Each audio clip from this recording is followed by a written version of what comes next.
Hello mga kapangyaw, nag-steam na po ako ngayon ng beef mince kasi andito na po yung alaga ko, back to normal na po ako guys. Yan. So okay na po siya guys, ngayon ilagay ko na po siya dito sa compressor. So ngayon po ilaga ko na po yung broccoli, 5 minutes po yan guys. Yan. So, mag-set ho ako dito ng 5 minutes.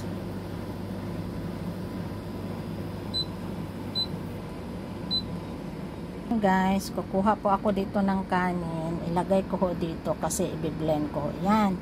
Dahil hindi po yan siya guys kumakain ng purong kanin talaga. Purong solid food guys. Hindi ho yan kakain. So, ayan na po guys. I-blend ko na ho yan.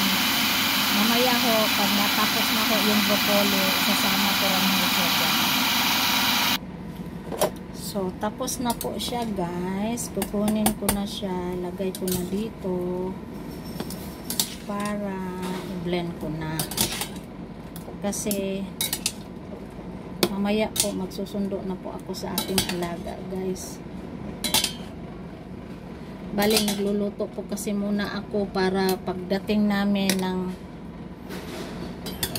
1:45 hindi na ako magluto-luto guys ba, hindi na ako magkarag-karag magluto.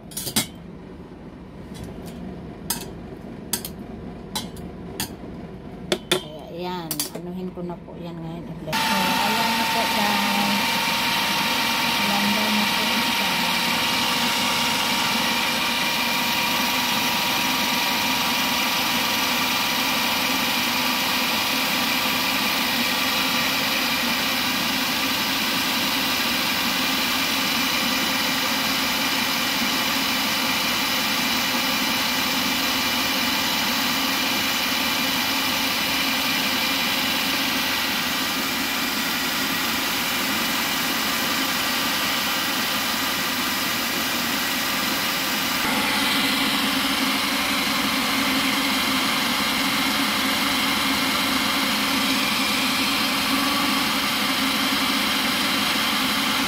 So, ayan na po guys, yung texture niya sa ano ko.